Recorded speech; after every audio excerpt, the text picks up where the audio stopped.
گزارش ہے کہ اس بات پر میری رہنمائی فرمائیں۔ ویسے تو صبر کہنے کو آسان لگتا ہے پر کرنا بہت مشکل ہے، اور زندگی میں بہت دفعہ ایسے معاملات اور حالات آتے ہیں جن پر صبر کرنا بہت مشکل ہے۔ انسان چاہتا ہے صبر کرے لیکن کمزور پڑ جاتا ہے۔ تو آپ سے درخواست ہے کہ اس بارے میں رہنمائی فرمائیں۔ صبر سے ایک لفظ نکلتا ہے صبر۔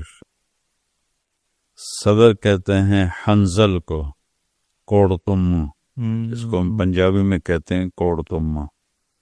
یہ دنیا کا سب سے کڑوا پھل ہے، سب سے کڑوا۔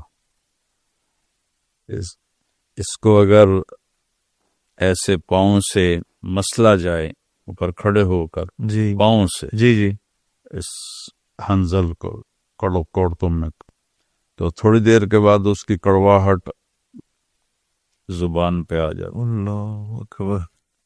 تو لیکن ایک محاورہ ہے اسی کے تناظر میں کہ یہ کڑوا ہوتا ہے لیکن صبر کا پھل میٹھا ہوتا ہے۔ اور جتنی ایمانی صفات ہیں اس میں سب سے بڑی صفت وہ صبر ہے۔ قرآن نے ایمان کے جتنی صفات کو ذکر کیا ہے، ہر ایک کے ساتھ صبر کو جوڑا ہے۔ اور صبر کے بغیر کوئی ایمانی صفت مکمل نہیں ہوتی۔ ان تصبروا وتتقوا واستعینوا بالصبر والصلاۃ وجعلناهم أئمة منهم يهدون بأمرنا لما صبروا إلا الذين آمنوا وعملوا الصالحات وتواصوا بالحق وتواصوا بالصبر۔ تو يا أيها الذين آمنوا اصبروا وصابروا ورابطوا لعلكم تفلحون۔ یہ چند آیات فی البدی میں نے آپ کو سنا دی۔ تو ایک دفعہ میں نے دیکھا تھا، اس کو سرچ کیا تھا، تو ایمان کی ہر صفت کے ساتھ صبر جڑا ہوا ہے۔ تو بالکل مشکل ہے، اس میں کوئی شک نہیں ہے، لیکن ایسا نہیں ہے کہ ہم کر نہ سکیں۔ اپنی زبان پہ قابو پانے کی کوشش کریں، خاموش رہنا سیکھیں۔ ایسے موقعوں پر میں کہا کرتا ہوں کہ چھوٹے بچوں کو ہم بولنا سکھاتے ہیں، بڑوں کو چپ رہنا سیکھنے کی ضرورت ہے، کہ چپ رہنا ہے، اپنی زبان پر قابو رکھیں گے، کبھی یہ قابو میں آ جائے گی، کبھی نہیں آئے گی۔ تو جب نہیں آئے گی تو پھر ہم اللہ کی بارگاہ میں دعا کریں گے، توبہ کریں گے، پھر ٹرائی کریں گے، تو انشاءاللہ اگر ہمیں یہ مل گیا تو جب